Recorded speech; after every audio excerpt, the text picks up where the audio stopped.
नमस्कार student, Ravin academy के UPSC online platform पर आप सभी का बहुत बहुत स्वागत है। हम लोग पढ़ रहे थे इंडियन पॉलिटी और उसमें हम लोग पढ़ रहे थे पार्लियामेंट में हमने प्रीवियस लेक्चर में आप लोगों को पढ़ाया था। ये जो शायद हमने आपको पढ़ा दिया था ये प्रक्रिया में, और इसमें हमने आपको बताया था कि जो विधायिका होती है वो कार्यपालिका पर किस तरीके से नियंत्रण स्थापित करती है, ये मैं समझा रहा था और यहीं से हमारा लेक्चर कंप्लीट हो गया था। तो चलिए इसको आज हम लोग फिर से देखते हैं एक बार। तो देखो, जो पार्लियामेंट होती है ये यहाँ पर कोई प्रक्रिया चलती रहती है ना, तो वहाँ पर क्या क्या होता है उस चीज़ को हम लोग यहाँ पर समझते हैं। तो जो पार्लियामेंट अर्थात जो विधायिका है, लेजिस्लेचर, वो कार्यपालिका पर नियंत्रण स्थापित करती है। ठीक है, अब ये नियंत्रण कैसे स्थापित करती है, तो उसके दो तरीके हैं। एक तो विधायिका कार्यपालिका से प्रश्न पूछती है और प्रश्नों के माध्यम से उसको कंट्रोल करती है, और दूसरा संसदीय समितियों के माध्यम से भी कंट्रोल करती है। तो दो तरीके यहाँ पर आपको मोटे तौर पर दिखेंगे, है ना। कुछ एक तरीके और भी आपको दिखेंगे बीच में, तो वो हम लोग डिस्कस करेंगे, लेकिन मोटे तौर पर यही दो तरीके हैं। ठीक है, तो अब ये प्रश्न कैसे पूछे जाते हैं, इस चीज़ को हम लोग यहाँ पर आज डिस्कस करेंगे काफ़ी डिटेल में, और इसके बाद अगर समय बचता है तो हम लोग प्रस्ताव की भी बात करेंगे। ठीक है, तो इसमें बेसिकली भारत एक लोकतांत्रिक देश है। क्या है? भारत एक लोकतंत्र है। ठीक है, लोकतंत्र, और डेमोक्रेसी जो होती है, it is a democratic country. तो जो डेमोक्रेसी होती है उसमें जनता का ही फाइनली राइट होता है। ठीक है, तो जनता बेसिकली सरकार से प्रश्न पूछती है। कार्यपालिका मतलब सरकार। तो जनता लेकिन डायरेक्ट नहीं पूछती है, क्योंकि भारत में जो डेमोक्रेसी है वो कैसा है? अप्रत्यक्ष है, इनडायरेक्ट डेमोक्रेसी है, अप्रत्यक्ष लोकतंत्र। अब इस अप्रत्यक्ष लोकतंत्र का मतलब क्या होता है? तो पहले तो आपको लोकतंत्र पता हो। तो लोकतंत्र में क्या होता है? जनता के द्वारा जनता के लिए जनता का शासन। ठीक है, यानी सब कुछ जनता होती है और जनता ही यहाँ पर अपने प्रतिनिधियों को चुन लेती है। तो जैसे लोकसभा का चुनाव होता है, ठीक है, तो जनता द्वारा निर्वाचित प्रतिनिधि कहाँ जाते हैं? लोकसभा में। यानी जनता ने अपने प्रतिनिधि को लोकसभा में भेज दिया। ठीक है, जिसको क्या कहेंगे? Member of parliament. और राज्यसभा में भी होते हैं, लेकिन राज्यसभा वाले जो सदस्य होते हैं जनता के द्वारा डायरेक्ट नहीं चुने जाते हैं। तो ये जो हम भारत के लोगों ने जिनको चुना है वो हमारे प्रतिनिधि हैं, और वो कहाँ पहुँच गए? लोकसभा में, राज्यसभा में। तो ये लोग कहलाएंगे मेंबर ऑफ पार्लियामेंट, एमपी। तो ये लोकसभा के सदस्य हमारी तरफ से कार्यपालिका से प्रश्न पूछते हैं। ठीक है, तो जो लोकसभा और राज्यसभा के मेंबर होते हैं वही तो विधायिका है। तो ये लोग हमारी तरफ से प्रश्न पूछते हैं, किससे? कार्यपालिका अर्थात सरकार। और कार्यपालिका अर्थात सरकार, सरकार में कौन होते हैं? मंत्री होते हैं, यानी मंत्री परिषद, काउंसिल ऑफ मिनिस्टर्स। ठीक है, इनसे प्रश्न किए जाते हैं। अब ये प्रश्न किस टाइप के होते हैं, इस पर यहाँ पर गौर करने वाली बात है। तो जैसे मान लो कि सरकार को कोई नीति निर्माण के लिए, कोई योजना के संचालित करने के लिए उनको धन दिया गया बजट में, और पता लगा कि उस धन को उस पर्टिकुलर जगह पर ना लगाकर फिजूल खर्ची कर दिया, तो इनसे प्रश्न पूछा जाएगा। ठीक है, जनता के प्रतिनिधि जो विधायिका में बैठे हुए हैं पार्लियामेंट में, वो मेंबर ऑफ पार्लियामेंट जनता की तरफ से इस कार्यपालिका अर्थात सरकार के मंत्रियों से प्रश्न पूछेंगे। ठीक है, मान ली कोई मंत्री है और मंत्री को एक डिपार्टमेंट दिया गया, जैसे मान लो किसी को डिफेंस डिपार्टमेंट दे दिया गया, तो मिनिस्ट्री ऑफ डिफेंस, ठीक है, रक्षा मंत्रालय। तो जो रक्षा मंत्री होगा उसको एक बजट दिया जाएगा कि आपको डिफेंस के क्षेत्र में ये काम करने हैं, और पता लगा कि वो काम उन्होंने नहीं किया सही से, तो आखिर देश किसका है? हम लोगों का। तो हम लोग उनसे प्रश्न पूछेंगे ना, क्योंकि आपको अपने शासक बनाया, तो आपसे हम प्रश्न पूछेंगे कि भाई ये जो बजट आपको दिया गया था आपने कहाँ कहाँ खर्च किया। तो सरकार को जवाब देना पड़ेगा। ठीक है, और अगर हम सरकार से प्रश्न ना पूछें तो सरकार फिजूल खर्ची करती रहेगी और हमारा पैसा बर्बाद होता रहेगा। और वो डिक्टेटर यानी वो तानाशाह हो जाएगी, क्योंकि उससे कोई कुछ पूछने ही वाला नहीं है। तो जब प्रश्न पूछे जाते हैं तो कार्यपालिका डरती है। जो काउंसिल ऑफ मिनिस्टर होती है उसको लगता है कि यार अगर हम फिजूल खर्च कहीं पर कर देंगे तो हमें जवाब देना पड़ेगा, ठीक है, और जवाब अगर हम नहीं दे पाए तो हमारी किरकिरी हो जाएगी, हमारी इंसल्ट हो जाएगी, ठीक है। तो कुल मिलाकर जो कार्यपालिका है, अर्थात जो हमारी सरकार है, अर्थात जो मंत्री हैं, वो थोड़ा सा डरते हैं। किससे? विधायिका से। और विधायिका में कौन है? हम लोगों के प्रतिनिधि हैं। तो हम लोग अपने प्रतिनिधि यहाँ भेजे और ये पहुँच गए यहाँ पर, और फिर ये हमारी तरफ से प्रश्न पूछेंगे। तो कुल मिलाकर जो मंत्री हैं ये अप्रत्यक्ष रूप से किसको जवाब दे रहे हैं? जनता को, ठीक है। तो इन लोगों ने प्रश्न पूछ रहे और फिर इन लोगों ने उन प्रश्न को सार्वजनिक कर दिया बाद में, ठीक है। तो हम लोगों को पता चल गया। तो हम लोगों को ये पता चलता है कि हमारी सरकार क्या कर रही है, कुछ गलत तो नहीं कर रही, ठीक है। तो प्रश्नों के माध्यम से कंट्रोल स्थापित करते हैं। एक तरीका तो ये, एक तरीका ये भी है, संसदीय समितियों के माध्यम से भी जो हमारी लेजिस्लेचर होती है, यानी जो विधायिका होती है, अर्थात विधायिका में हम लोगों के चुने हुए प्रतिनिधि होते हैं, वो सरकार को कंट्रोल करते हैं, ठीक है। कैसे कंट्रोल करते हैं? तो कोई संसदीय समिति बना दी जाती है और वो जांच करेगी, ठीक है ना। सरकार के द्वारा जो बहुत सारी नीतियाँ वगैरह बनती हैं, ठीक है, या सरकार के द्वारा बजट खर्च किया जाता है, उसकी जाँच करती है, और अगर जाँच में गलत पाई गई तो कार्रवाई कर देगी संसद, ठीक है। तो इन संसदीय समितियों के माध्यम से भी विधायिका कार्यपालिका को कंट्रोल करती है, ठीक है। तो ये दो तरीके हैं मुख्य तौर पर। तो आज हम लोग डिस्कस करने वाले हैं प्रश्नों के माध्यम से, प्रश्न पूछकर कैसे विधायिका कार्यपालिका को कंट्रोल करती है। आई होप कि आपको समझ में आया होगा आज हम क्या पढ़ने वाले हैं, ठीक है। तो अब देखिए, प्रश्न यूं ही ऐसे नहीं पूछे जाएंगे, है ना, कि चलते फिरते प्रश्न पूछने लगे, ठीक है। तो इसका भी तरीका है, ठीक। संसद की जो कार्यवाही चलती है, संसद की जो प्रक्रिया है, उसमें एक नियमित समय होता है, उस समय आप प्रश्न पूछेंगे, ठीक है। तो प्रश्न किस टाइम पर पूछे जाएंगे, कब पूछे जाएंगे, इस पर हम लोग चर्चा करने वाले हैं, ओके।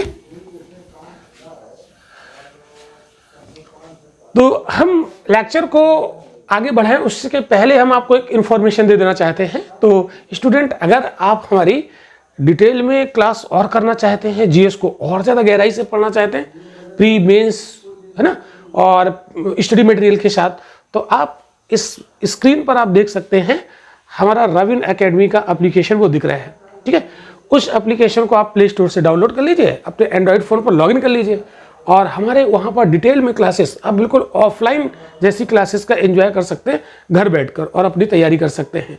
ऑनलाइन क्लास से संबंधित अगर और आपको कोई डिटेल में जानकारी लेनी है तो स्क्रीन पर दिया गया जो व्हाट्सएप नंबर है उस पर आप कॉल करके हमसे डिटेल में जानकारी ले सकते हैं।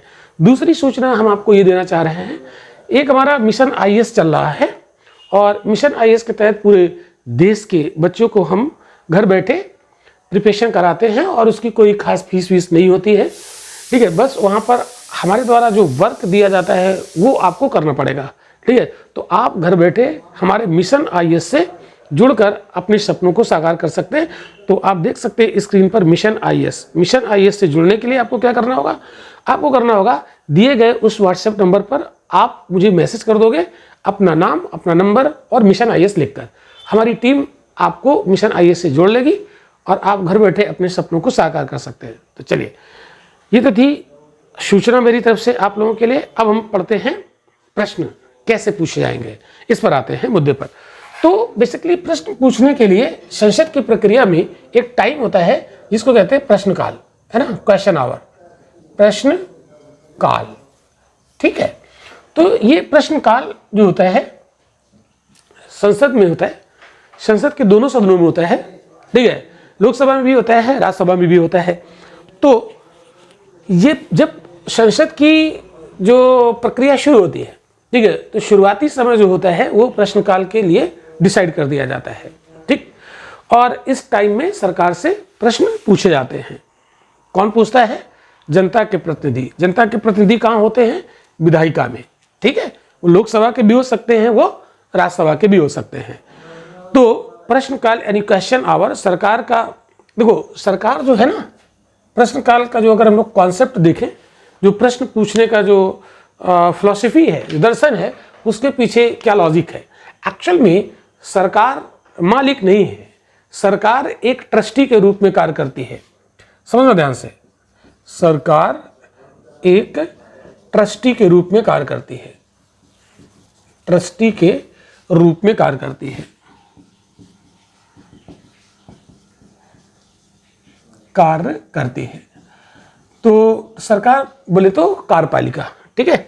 यहां पर सरकार की अगर हम बात करें तो ये क्या है, ये है एग्जीक्यूटिव, काउंसिल ऑफ मिनिस्टर्स, ठीक, एग्जीक्यूटिव। तो ट्रस्टी है, मालिक नहीं है। ऐसा नहीं है कि आपको सरकार बना दिया तो आप मनचाहा जो कुछ भी है वो करेंगे, ठीक है। आपका एक राइट है, उस राइट में ही आप काम करोगे, ठीक है। अपने अधिकारों की सीमा को नहीं तोड़ोगे। ऐसा नहीं कि आप गवर्नमेंट है तो देश में कुछ भी कर डालोगे। तो ट्रस्टी है, तो ट्रस्टी को एक सीमा तक राइट होता है, इसके बाद उसे राइट नहीं होगा, ठीक है। तो सरकार एक ट्रस्टी के रूप में कार्य करती है और एक सीमा तक ही अधिकारों का प्रयोग करेगी, उसके आगे नहीं बढ़ेगी। क्यों, है ना, मनमानी नहीं कर सकती ना, तो उसके आगे बढ़ेगी तो इसके ऊपर कंट्रोल स्थापित किया जाएगा। तो एक ऐसा अवसर है ना, प्रश्नकाल क्या है, एक ऐसा अवसर जहां जनता संसद के माध्यम से, बहुत ध्यान से समझिएगा जो मैं बोल रहा हूं, एक ऐसा अवसर जहां जनता किसके, संसद के माध्यम से सरकार पर नियंत्रण स्थापित करती है, ठीक है। एक ऐसा अवसर, ऐसा अवसर जहां जनता संसद के माध्यम से, संसद मतलब विधायिका, लेजिस्लेचर, विधायिका के माध्यम से कार्यपालिका यानी सरकार पर नियंत्रण स्थापित करती है, पर नियंत्रण स्थापित करती है।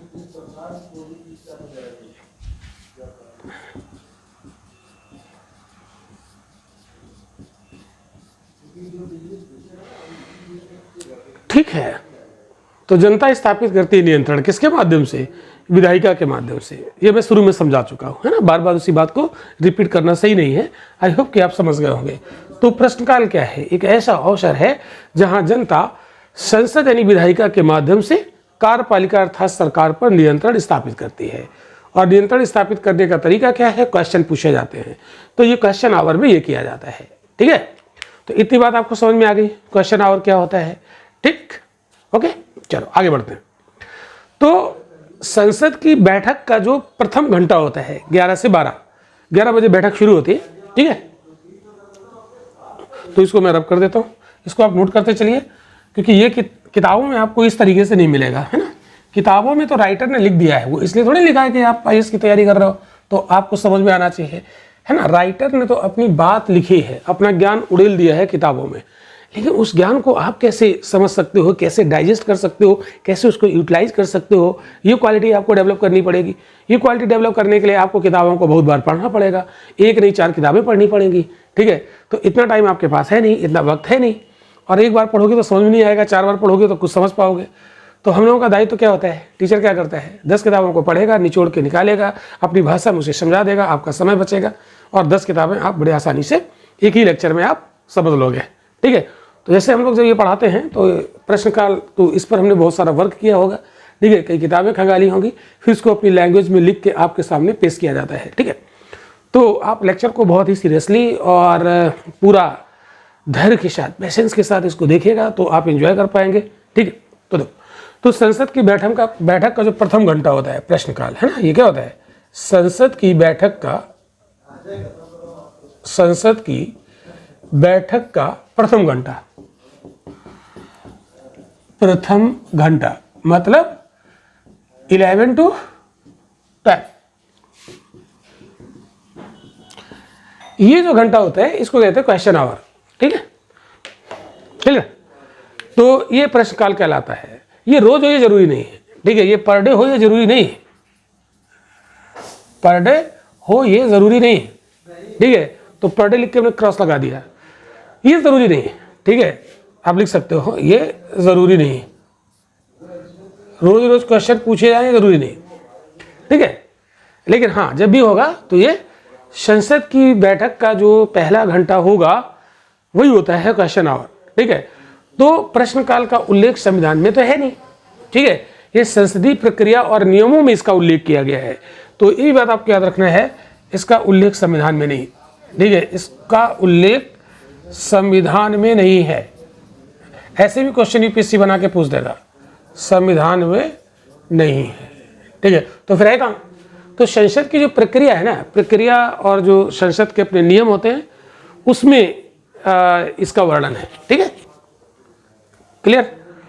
तो संसदीय प्रक्रिया और नियमों में इसका उल्लेख किया गया है। संसदीय प्रक्रिया और नियमों में उल्लेख किया गया है, ठीक है। तो आपके दिमाग में आ रहा हो कि प्रश्न पूछकर कैसे कंट्रोल किया जाएगा। तो आप देखो ना, जब हम लोग पढ़ते थे, याद करो, या जैसे हम पढ़ते थे, या जब आप पढ़ रहे हैं, तो कभी जब आप क्लास 6 7 में पढ़ते होंगे, ठीक है, या 10th 11th 12th जब भी पढ़ते होंगे एकेडमिक में, तो जब आप थोड़ा ज़्यादा उछलते होगे तो टीचर प्रश्न पूछ कर आपको दबा देता होगा। जैसे ही प्रश्न पूछ लगता हो वैसे आप बिल्ली बन जाते हो, है ना, तो डर जाते हो, है नहीं, तो आप टीचर के कंट्रोल में आ जाते हो। तो जैसे ही प्रश्न एक ऐसी चीज़ है कि अगर किसी से आप चलो तुमसे प्रश्न पूछते हैं, वो आदमी अपने आप सरेंडर कर देगा, है ना। तो प्रश्नों के माध्यम से सरकार को कंट्रोल किया जाता है, विधायिका करती है, लेकिन चूंकि एक्चुअल में वो जनता है ना, तो जनता जो है विधायिका में अपने सदस्य भेजती है, प्रतिनिधि भेजती है, और वो ये काम करते हैं जनता की तरफ से, ठीक। तो संविधान में उल्लेख नहीं है, संसदीय प्रक्रिया और नियमों में इसका उल्लेख है, ठीक है। यदि किसी आर्टिकल में आपको प्रश्नकाल नहीं मिलेगा, अगर आर्टिकल में प्रश्नकाल का उल्लेख होता तो हम कह सकते थे कि संविधान में इसका उल्लेख है, ठीक है। अब प्रश्न पूछता कौन है, ठीक है, प्रश्न कौन पूछता है, ये तो मैं आपको बता रहा हूँ बहुत देर से। कौन पूछता है? सांसद, यानी मेंबर ऑफ पार्लियामेंट। तो सांसद द्वारा किससे पूछा जाता है? सामान्य तौर पर मंत्रियों से, सामान्यतः किससे? सरकार से। सरकार क्या है? अरे मंत्रियों का समूह है, ठीक है। तो सामान्यतः मंत्रियों से पूछा जाता है, मंत्रियों से। ये सांसद द्वारा सामान्यतः मंत्रियों से प्रश्न पूछे जाते हैं, पूछे जाते हैं, ओके। इतनी बात आपको समझ में आई होगी, ठीक। अब देखो, अब प्रश्न कितने टाइप के होते हैं, किस टाइप के प्रश्न पूछे जाएंगे, ये भी हमें जानना पड़ेगा, ठीक है। तो टाइप्स ऑफ क्वेश्चंस, प्रश्नों के प्रकार। तो हम लोग जब परीक्षा देने जाते हैं, ठीक है, जैसे कभी हम लोग स्कूल में जब पढ़ते थे तो वहां पर प्रश्न पूछे जाते थे, याद करो, types of questions, types of questions, ठीक है, प्रश्नों के प्रकार। एक मिनट, आपको ये दिख रहा है? ऑडियो वीडियो सब क्लियर है? ओके, चलो। तो टाइप्स ऑफ क्वेश्चंस, तो अब याद करो जरा, जब हम लोग पढ़ते थे स्कूल में तो कभी टीचर ऐसे अचानक पढ़ाते पढ़ाते बोलते खड़े हो, है ना, इसका आंसर दो। कैसे? अरे हमने पूछा, तुम बोलो मुंह से, तो क्या हो गया? मौखिक, ठीक है। तो कैसा प्रश्न हो जाता था? मौखिक, ओरल, ओरल हो जाता था। पढ़ाते पढ़ाते अचानक किसी स्टूडेंट को खड़ा कर दिया, बोलो, बताओ। हमने पूछा और आपने जवाब दिया मुंह से, यानी मौखिक हो गया, ठीक है। फिर कभी कभी ऐसा हुआ कि जैसे क्लास में टेस्ट ले लिया गया, हमने कुछ प्रश्न दे दिए, मान लो टीचर ने कुछ प्रश्न दे दिए और कहा कि इसको कॉपी पे लिखो, और कॉपी पे लिख कर हमारे पास जमा कर दो, ठीक है, हम इसको चेक करेंगे। तो वो कैसा हो गया? लिखित।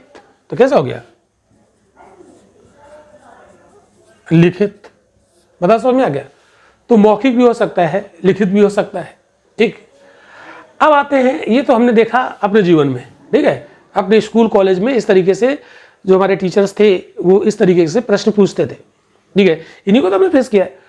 तो जो यहाँ पर संसद में प्रश्न पूछे जाते हैं, अरे दुनिया में प्रश्न यही दो प्रकार के तो होते हैं, ठीक है। इसमें कोई भारी भरकम चीज़ें थोड़ी ना है। दुनिया में अगर प्रश्न होते हैं तो दो ही प्रकार के होते हैं, या तो हम उससे मौखिक जवाब की आकांक्षा रखेंगे और या उससे कहेंगे कि लिख के बता दो। दो तरीके होते हैं, ठीक है। तो संसद में भी यही दो तरीके के होंगे, कोई तीसरा तरीका कहीं टपक थोड़ी ना पड़ेगा, बना ही नहीं, क्यों है। तो भारी भरकम चीज़ें नहीं है, इसको समझो, समझ के पढ़ो, ठीक है। तो देखो बस यहाँ पर थोड़ा सा बदल जाएगा, नाम बदल जाएगा। अब देखो जैसे संसद में प्रश्न पूछे जाएंगे ना, तो जो मौखिक होते हैं उसके ऊपर स्टार लगा दिया जाता है। क्या लगा दिया जाता है? स्टार, ठीक है। तो मौखिक प्रश्नों के ऊपर संसद में क्या लगा दिया जाता है भैया? स्टार। तो इसको क्या बोलेंगे? स्टार्ड क्वेश्चन। क्या बोल देंगे? तारांकित। बताओ समझ में आ गया? तारांकित प्रश्न इसको बोलेंगे, क्योंकि इसके ऊपर हमने एक बना दिया तारा, स्टार बना दिया, ठीक है। तो मौखिक वाले प्रश्नों जिसका हम अपेक्षा करते हैं कि ये इसका आंसर मंत्री ओरल देगा, ओरल, तो उसके ऊपर लगा दिया स्टार। तो मौखिक वाले प्रश्नों को हम तारांकित प्रश्न कहते हैं। कहाँ पर? संसद में, ठीक है। बोलो बात बन गई, इसमें कौन सी दिक्कत है, ठीक। अब जिनका हम मौखिक आंसर चाह रहे थे तारा लगा दिया, और जिसके मौखिक आंसर नहीं चाह रहे थे, रिटर्न में चाह रहे थे, उसके ऊपर कोई तारा नहीं लगाया, तो वो कैसा होगा? नॉन स्टार्ड क्वेश्चन हो गया, अतारांकित। बस बताओ, याद हुआ? अतारांकित प्रश्न, ठीक है। तो संसद में ऐसे प्रश्नों को क्या बोल देंगे भाई? अतारांकित। बताओ, क्लियर हुआ? बहुत आसान सी बात है। तो दो प्रकार के प्रश्न तो निकल आए, ठीक है, तारांकित और अतारांकित। बताओ समझ में आया? ठीक है, बिल्कुल ऐसे ही बनाओगे, नोट्स में आप ऐसे ही लिखोगे, ठीक है। और देखो भाई, जिनको हम मौखिक आंसर चाहेंगे तो उन प्रश्नों को भाई एक प्रश्न पूछने के लिए एक लिस्ट बना के लाते ना, लिस्ट है ना, एक पेज में से लिख लिया कि आज ये प्रश्न पूछेंगे, ठीक है। अब आप देखो कि जब कभी मान लो आपको टीचर बनने का मौका मिले, तो आप क्या करोगे? जब आप पढ़ाओगे स्टूडेंट को, फिर आप प्रश्न छाड़ोगे, ठीक है। हमने क्या किया कि कुछ प्रश्नों को हमने एक कलर से लिख दिया, कुछ प्रश्नों को हमने दूसरे कलर से लिख दिया, कुछ प्रश्नों को हमने तीसरे कलर से लिख दिया, ऐसे कलर उसमें लिख दिए, ठीक है। तो जिनका आंसर हम ओरल चाहते हैं उनको लिख देते हैं ग्रीन कलर से।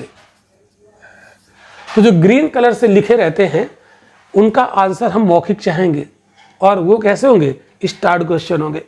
तो तारांकित प्रश्न किस कलर से लिखे जाते हैं, है ना, सांसद लिख के लाता है कि आज ये प्रश्न पूछेंगे, ठीक है। तो उसके ऊपर स्टार लगाया और उसको ग्रीन कलर से लिख दिया, ठीक। और जिनका आंसर लिखित में चाह रहे हैं उसको व्हाइट कलर से लिखा, मतलब व्हाइट पेज पे, है ना, व्हाइट, ये कैसे लिखे रहते हैं? व्हाइट, ठीक। तो दो, ग्रीन और व्हाइट, क्लियर हुआ? ओके, चलो इतनी बात समझ में आ गई।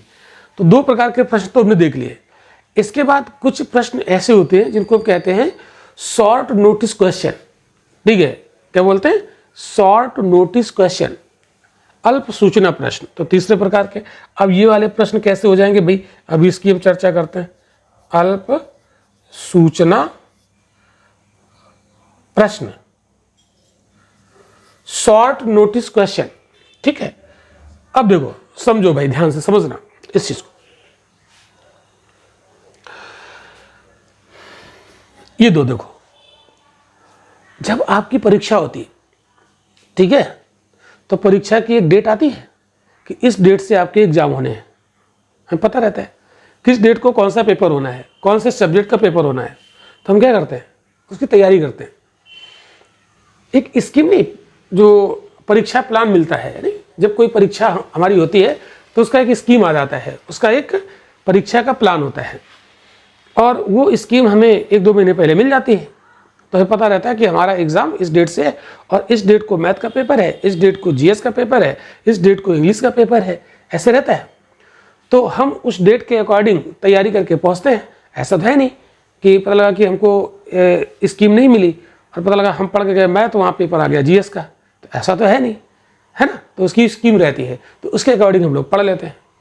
तो उसके लिए हमें समय दिया जाता है। या मान लीजिए जैसे कोई अध्यापक है, वो आपका टेस्ट लेना चाह रहा है। वो ये कह देगा कि हमने 1 सप्ताह पढ़ाया है, 1 सप्ताह आप लोग रिवाइज कर लो, 15 दिन का हम आपको समय देते हैं, इसके बाद क्वेश्चन आंसर चलेंगे क्लास में, समय मिलता है ना।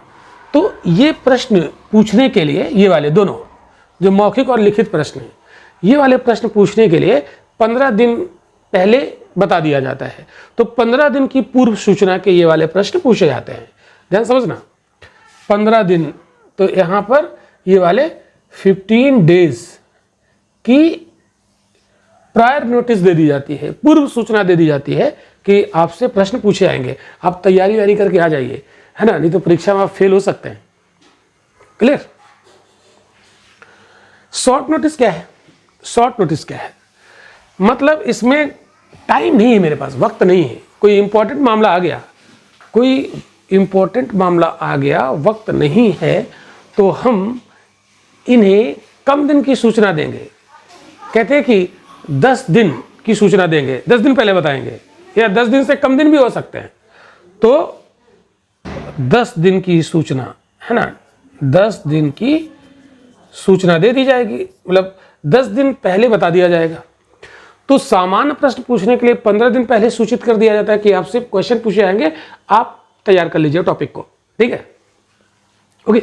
और यहाँ पर कम दिन दिए ना, 15 से घटा के 10 कर दिए, तो कैसा हुआ? अल्प सूचना, कम दिन की सूचना दे दी, और आपसे प्रश्न पूछे आएंगे।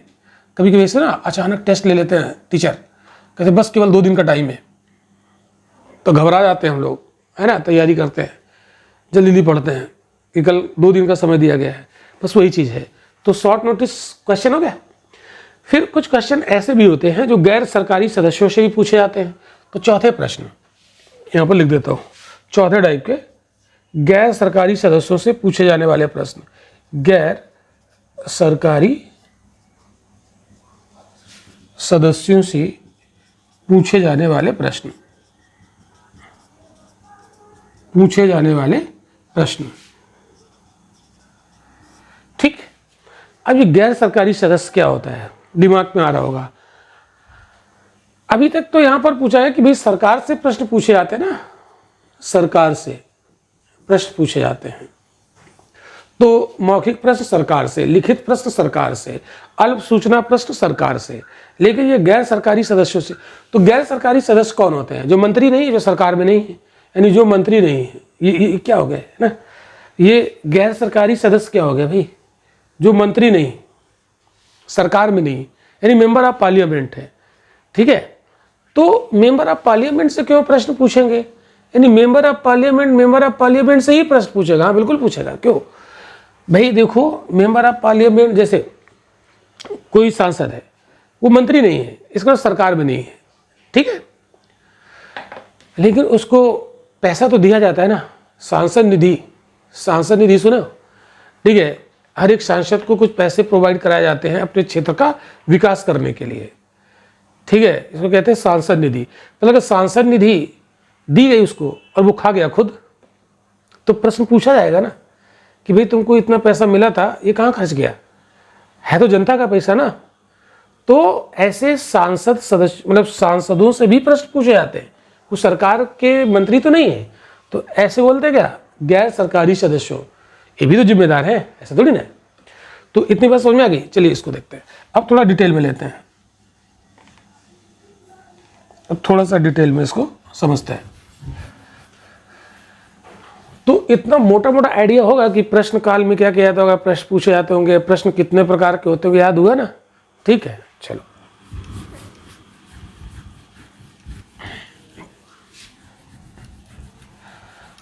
तो थोड़ा डिटेल में बात कर लेते हैं। हम लोग बात कर रहे हैं मौखिक वाले प्रश्न, नहीं, मौखिक मतलब तारांकित, तारांकित प्रश्न, स्टार्ट क्वेश्चन, ठीक है। प्रश्न काल में ये सारे क्वेश्चन की झड़ी होगी, ठीक है, सारी बम्बार्डिंग, है ना, तो क्वेश्चंस की बम्बार्डिंग चलेगी प्रश्न काल में 1 घंटे। तो ये कैसे होते हैं? मौखिक होते हैं। तो इनकी विशेषता क्या लिख दोगे? पहली बात तो ये ओरल होते हैं, मतलब इसका जवाब मौखिक देना होगा, तो मौखिक जवाब चाहिए, ठीक है। और जो मौखिक होते हैं ना, तो इनके पूरक प्रश्न पूछे जाते हैं, कंप्लीमेंट्री क्वेश्चन, पूरक प्रश्न पूछे जाते हैं। ठीक है। अब ये पूरक प्रश्न क्या होता है, देखो समझो, जैसे हमने प्रश्न पूछा किसी से, उसने आंसर दिया, हमने उसके आंसर से एक दूसरा प्रश्न पूछ दिया, तो जब जो हमने पहले वाला प्रश्न पूछा था उसका जवाब पूरा तब तक नहीं होगा जब तक दूसरे प्रश्न का जवाब नहीं मिल जाएगा, तो उसका पूरक हुआ ना, कंप्लीमेंट्री। फॉर एग्जाम्पल, जैसे हमने पूछा कि तुम कहाँ गए थे, तुम समझिए क्या से एग्जाम्पल दिया मैंने, जैसे हमने पूछा तुम कहाँ गए थे, ठीक है, मतलब कल क्लास में नहीं आए थे, तुम कहाँ गए थे, क्वेश्चन। तो उधर से जवाब आया कि तुम कहाँ गए थे, पूछा, तो उसने कहा कि कुछ भी जवाब दिया उसने कि हम फला जगह गए थे, है ना। उसका आंसर आया क्या, हम एक फला जगह गए थे, फला जगह गए थे, कोई नाम लिया उसने, हमने तुरंत पूछ दिया क्यों गए थे, तुरंत पूछ दिया अगला क्वेश्चन, तो यहीं से निकला ना, तो पूछ दिया क्यों गए थे, हुआ ना पूरक प्रश्न। तो इसका जब वो जवाब देगा तब ये तुम कहाँ गए थे इसका पूरा आंसर होगा, ठीक है। फिर उसने कहा कि हाँ हम इसलिए गए थे, और कौन गया था साथ में, हमने तीसरा पूरक प्रश्न पूछ दिया, मतलब दूसरा अगला पूरक प्रश्न पूछ दिया। तो मौखिक प्रश्नों के कंप्लीमेंट्री क्वेश्चन बनते हैं, ठीक है, पूरक प्रश्न बनते हैं। क्लियर हो गया। तो ऐसे ही वहां पर सवाल जवाब चलेंगे। फिर 15 दिन की पूर्व सूचना के पूछे जाते हैं, ये तो आपको बता ही दिया है ना, 15 दिनों की पूर्व सूचना देकर पूछे जाते हैं, ठीक है, इतनी बात क्लियर। नेक्स्ट, यहां पर एक दिन में कितने प्रश्न पूछे जाएंगे ये वाले, इसकी एक सीमा होती है, 20 क्वेश्चन है ना, वन डे में कितने क्वेश्चन पूछे जाएंगे, 20 क्वेश्चन यहां पर पूछे जाएंगे, ठीक है। ओके, अब बात करते हैं हम लोग अतारांकित प्रश्नों की। अतारांकित प्रश्न, नॉन स्टार्ड क्वेश्चन।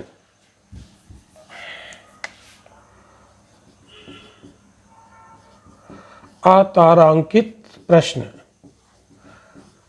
नॉन स्टार्ड, तो क्या कहोगे, जिनका जवाब लिखित चाहिए, ठीक है, इनका जवाब कैसे चाहिए, लिखित,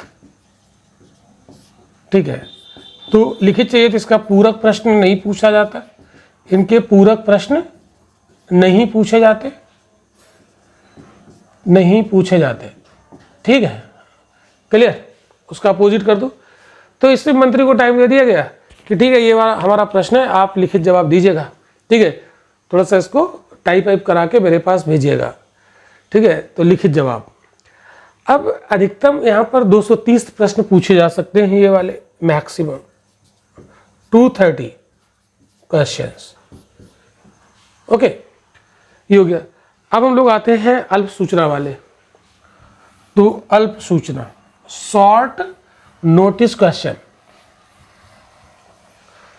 अल्प सूचना। अब ये जो अल्प सूचना होते हैं प्रश्न, अल्प सूचना प्रश्न, शॉर्ट नोटिस क्वेश्चन, ये लाइट पिंक कलर में होते हैं। किस कलर में होते हैं, लाइट पिंक,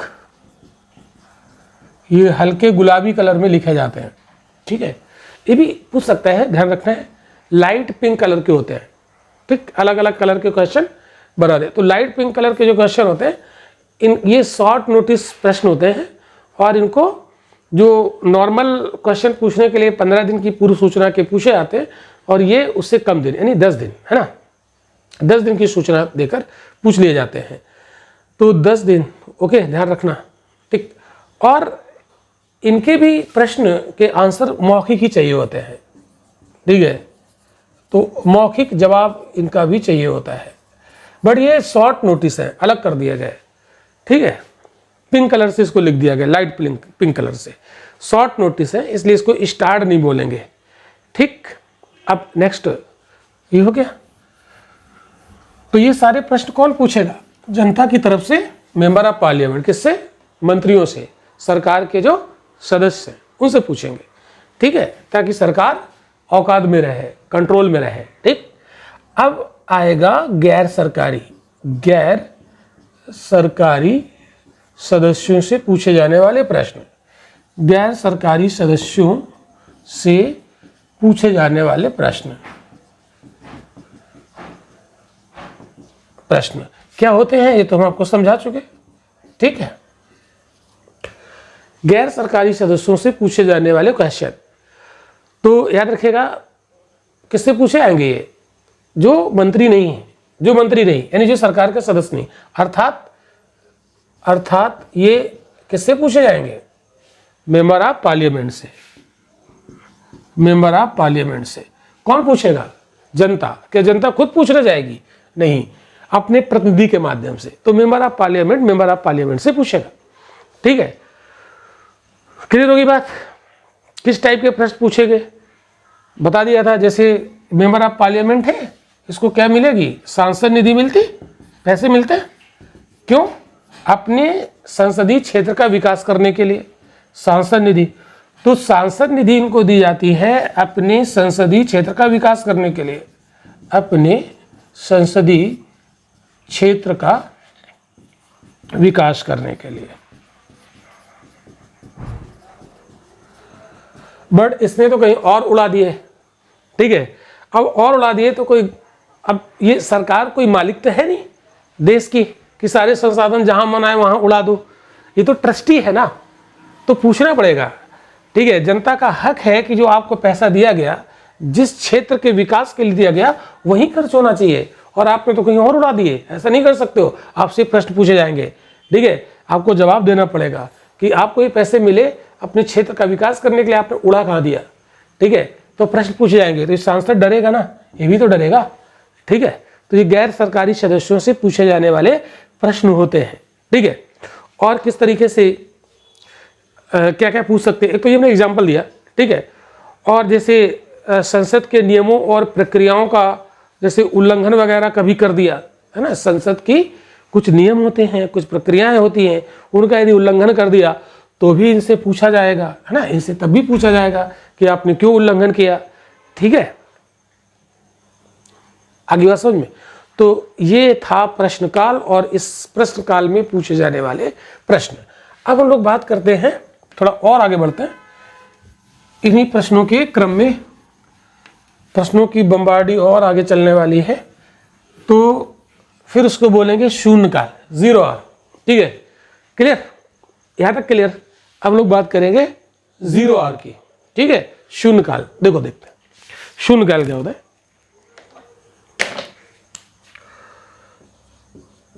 शून्य काल, 0 आवर, इसमें भी प्रश्न पूछे जाते हैं शून्यकाल में।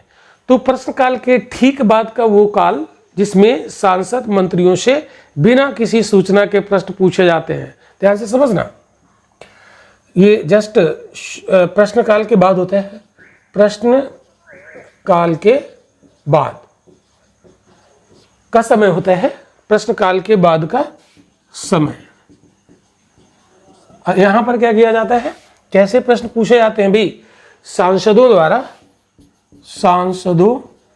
द्वारा मंत्रियों से, वही बात जो पहले था।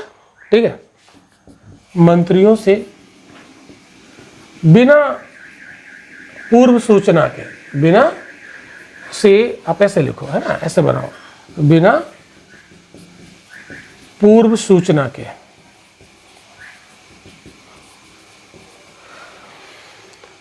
ऐसा आपने कभी फेस किया है? जब हम लोग, याद करो, जब हम लोग पढ़ते थे स्कूल में, तो टीचर आते थे बिना किसी सूचना के, आते ही हम लोग तो सोचे कि ये पढ़ाएंगे। ठीक है, हम लोग तो खुश थे, हम लोग उनसे पढ़ाएंगे आज, और उनका पढ़ाने का मूड नहीं था, और वो आए प्रश्न पूछना शुरू कर दिए। तो आप कहेंगे क्या, अरे सर आपने पहले नहीं बताया, नहीं तो हम बहुत याद करके आ जाते, हम सब बता देते, आपको पहले बताना चाहिए। नहीं, उनका हक है ना कि हम कभी भी पूछ सकते हैं। तो हम लोग डरते हैं ना, किससे, टीचर से, कि यार पता नहीं कब क्या पूछ दे, बिना बताए पूछने लगते हैं, खतरनाक टाइप टीचर हैं। क्यों? तो यहाँ पर वही स्थिति है। शून्य काल में कोई सूचना नहीं दी जाएगी कि आपसे क्वेश्चन पूछे जाएंगे कि आप तैयारी करके आओ, ठीक है। तो बिना किसी प्रायर नोटिस के प्रश्न पूछ लिए जाते हैं, कहाँ, 0 आवर में, ठीक है। तो शून्य काल का उल्लेख ना तो हमारे कॉन्स्टिट्यूशन में है किसी आर्टिकल में, और ना ही संसदीय नियमों और प्रक्रियाओं में है, कहीं नहीं, इसका उल्लेख कहीं नहीं। तो आप याद रखिएगा। देखिए उल्लेख कहाँ कहाँ हो सकता है, ध्यान से समझो। किसी जो चीज़ें हम पढ़ते हैं इसका उल्लेख कहाँ कहाँ हो सकता है, या तो ये संविधान में हो सकता है, ठीक है, संविधान में, ठीक है, या संसद की नियमों और प्रक्रियाओं में हो सकता है ना, संसद की प्रक्रियाओं और नियमों में हो सकता है, प्रक्रियाओं और नियमों में, और नियमों में, ये 3 जगह उल्लेख हो सकता है किसी चीज़ का। तो 0 आवर का उल्लेख ना तो संविधान में है और ना ही संसद के नियमों और प्रक्रियाओं में है। आप सोच रहे हो सर संसद के नियम और प्रक्रिया क्या होती है? देखिए संसद अपने कार्य को करने के लिए कुछ नियम वगैरह बनाती है, ये राइट है, ठीक है। तो उस नियम में हो सकता है वो प्रश्नकाल का उल्लेख करे, प्रश्नकाल का उल्लेख तो है यहाँ पर, ठीक है, संविधान में नहीं है लेकिन संसद की नियमों और प्रक्रियाओं में है, वहाँ पर उल्लेख कर रखा है। लेकिन 0 आवर का उल्लेख यहाँ भी नहीं, यहाँ भी नहीं, ठीक है। तो फिर ये आया कैसे, ये आ कैसे गया, ठीक है। तो मीडिया द्वारा दिया गया नाम है ये, ठीक है। तो इसका नाम किसने दिया, ठीक, यहाँ पर लिख देते हैं। तो ये यहाँ नहीं है, इसका मतलब ये कहाँ है, ये मीडिया द्वारा, भारतीय मीडिया है ना, मीडिया द्वारा दिया गया नाम, दिया गया नाम। इसका मतलब ये है, ये भारतीय मीडिया ने दिया है, ठीक है, भारतीय मीडिया। इसका मतलब है कि जो शून्य काल का प्रोविजन है ये हमने कहीं से लिया नहीं है, ये भारत की ही देन है और भारत की जो मीडिया है इसके द्वारा दिया गया ये नाम है। तो इस मामले में हम किसी के ऋणी नहीं हैं, ये हमारा खुद का इनोवेशन है, ठीक है। तो अब ये शुरुआत कब से हुई, तो इसका अंदाज़ा लगाना थोड़ा मुश्किल है कि कब से शुरू हुआ, ठीक।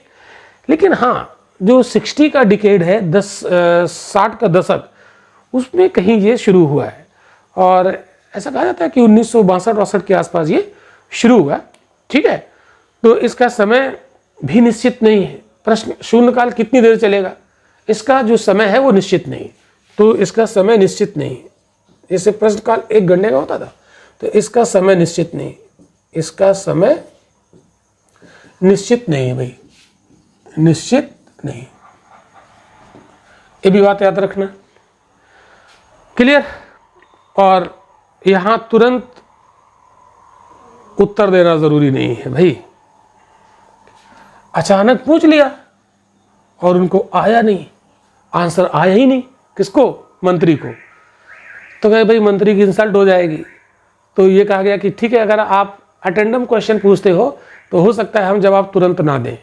तो कहाँ, चलो इतनी छूट है, क्वेश्चन तो हम अटेंडम पूछेंगे लेकिन अगर आप जवाब नहीं दे पाते हैं तो कोई ज़रूरी नहीं, आप थोड़ा रुक के दे दीजिएगा, कोई दिक्कत नहीं है। तो यहाँ तुरंत उत्तर देना ज़रूरी नहीं होता। ये आप नोट में यहाँ लिख दो, कहीं पर आप नोट में लिख दो, नोट, यहाँ तुरंत उत्तर देना ज़रूरी नहीं है, उत्तर देना ज़रूरी नहीं है, ठीक है। तो ये आपको क्लियर हुआ ना, प्रश्नकाल, शून्यकाल, ये चीज़ें आपको क्लियर हो गई, ठीक है। तो इंडियन जो मीडिया है उसके द्वारा दिया गया है, ये ध्यान रखिएगा।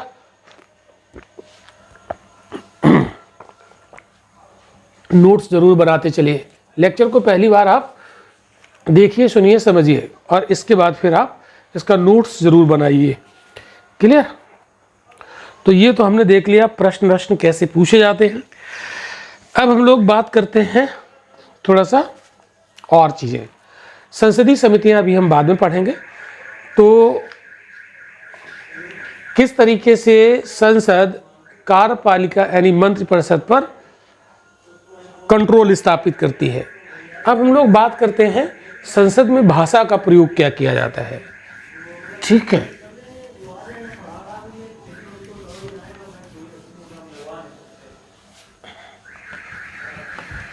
तो चलिए जल्दी से बात हम लोग करते हैं, डिटेल में ये मैंने पढ़ा दिया है, ठीक है। चलो अब बात करते हैं संसद में भाषा।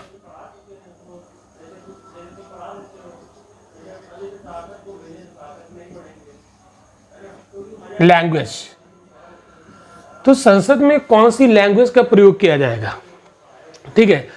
तो संविधान द्वारा घोषित 2 भाषाएं थी, ध्यान से समझिएगा, संविधान द्वारा घोषित 2 भाषाएं,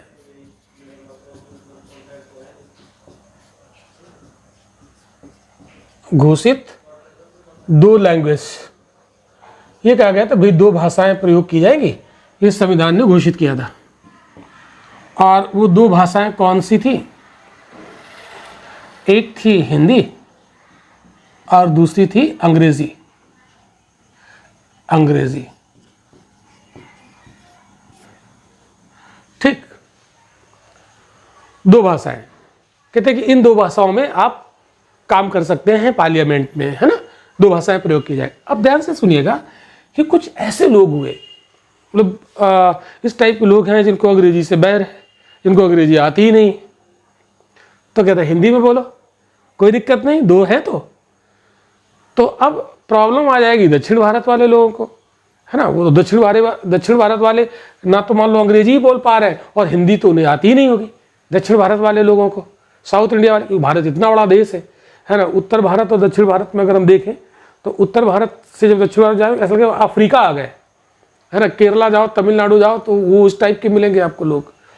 तो बहुत ज़्यादा विविधता है, और वहाँ की लोकल लैंग्वेज कहीं मलयालम है, कहीं कन्नड़ है ना, कहीं तेलुगु है, उड़ीसा में जाओगे उड़िया है। तो वो अब उनके साथ बड़ी समस्या, ना तो उनको हिंदी आती और ना उनको अंग्रेजी आती, अब ये बड़ी समस्या है, ठीक है। अब क्या करेंगे, तो कहते हैं कि तुम अपनी भाषा में बोल सकते हो, है ना। तो जिनको ना तो हिंदी आती और ना अंग्रेजी आती, तो वो लोग क्या करेंगे, वो अपनी भाषा में बोलेंगे, स्थानीय भाषा का भी। तो अब उनसे संवाद किया कैसे जाएगा ना, तो ये तो समस्या आएगी। तो कहते हैं कि ऐसी स्थिति, अब ये थोड़ी ना कि अब तुम अंग्रेजी सीखो, तुम हिंदी सीखो, ठीक है। तो ऐसी स्थिति में क्या होता है, स्थानीय भाषा के प्रयोग का अधिकार भी, स्थानीय भाषा के प्रयोग का अधिकार भी दिया गया, अधिकार भी दिया गया, ठीक।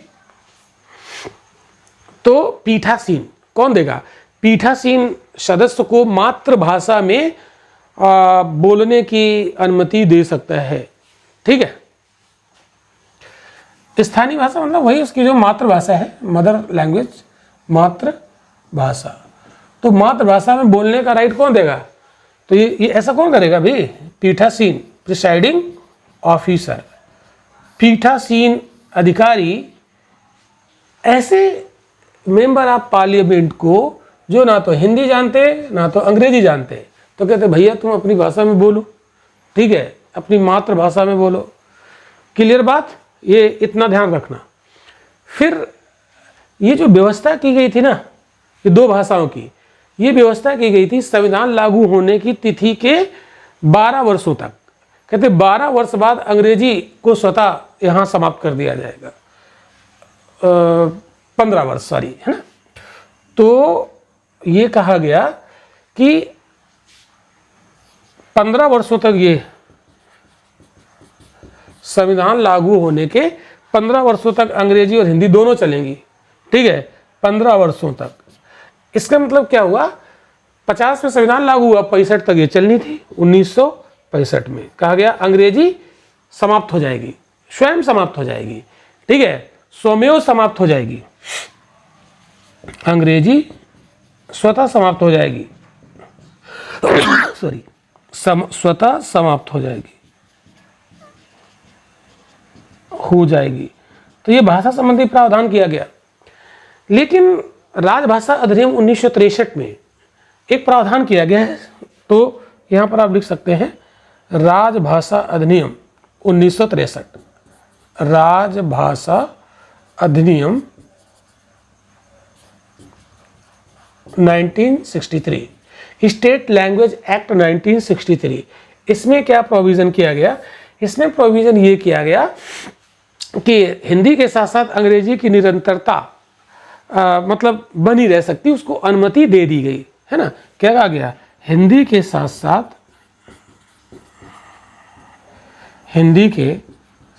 साथ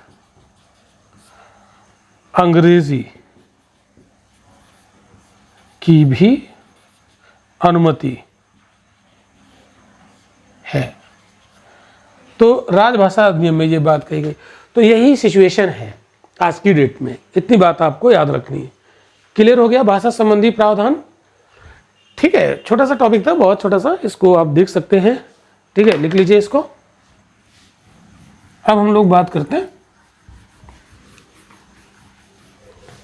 कुछ और भी बातें कर लेते हैं फटाफट। कुछ और बातों में हम लोग बात करेंगे, मंत्री और महान्यायवादी के अधिकार पार्लियामेंट में क्या होते हैं। ठीक है, इस चीज को समझ लेते हैं। तो मंत्री और महान्यायवादी, अटॉर्नी जनरल ऑफ इंडिया, महान्यायवादी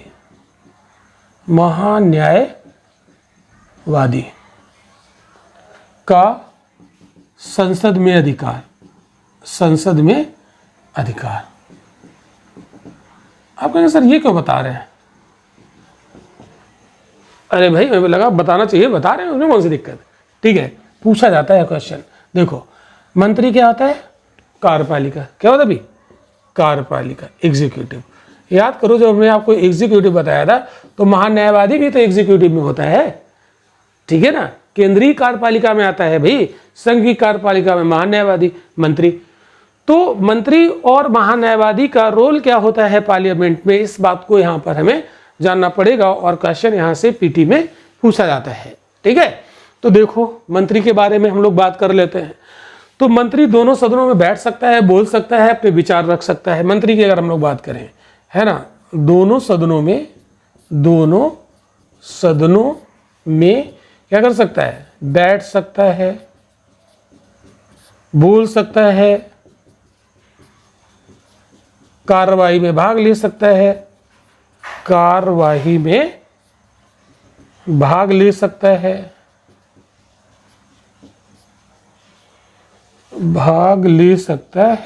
ठीक है, ये तो काम कर ही सकता है। ठीक है, संयुक्त बैठक में भी भाग ले सकता है, ज्वाइंट सिटिंग में संयुक्त बैठक में भी भाग ले सकता है, संयुक्त बैठक में भी भाग ले सकता है।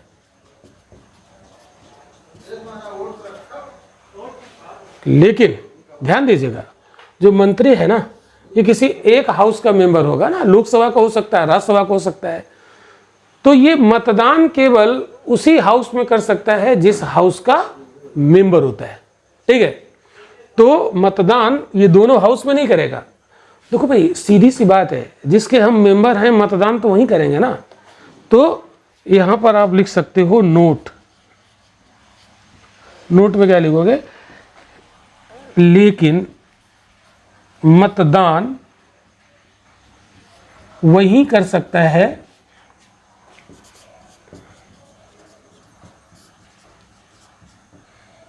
जहां का सदस्य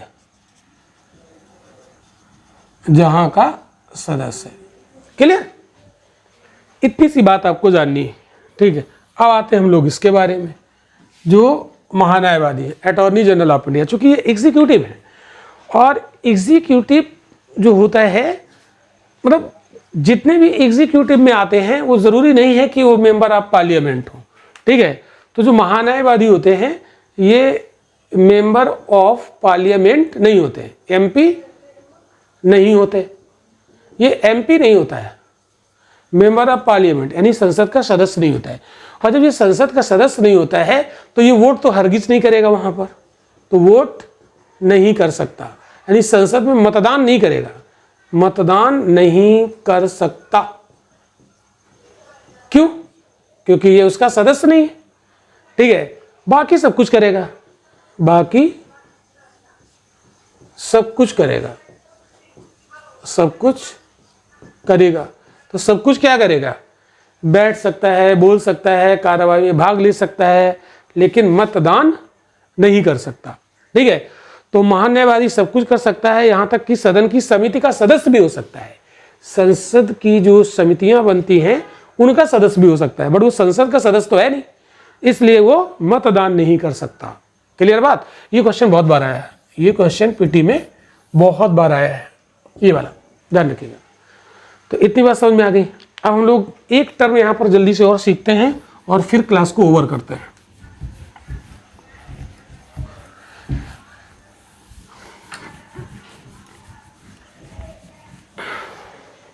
एक यहां पर बात करेंगे लेमडक सत्र, लेमडक सेशन, ये टर्म है, जानना जरूरी है। लेमडक सत्र क्या होता है? जैसे मान लो वर्तमान में जो हमारी लोकसभा है, ठीक है, प्रेजेंट टाइम की जो लोकसभा है वो चल रही है, ठीक है, लेकिन उसका अंतिम समय तो आएगा ना, अंतिम समय तो आएगा ही आएगा।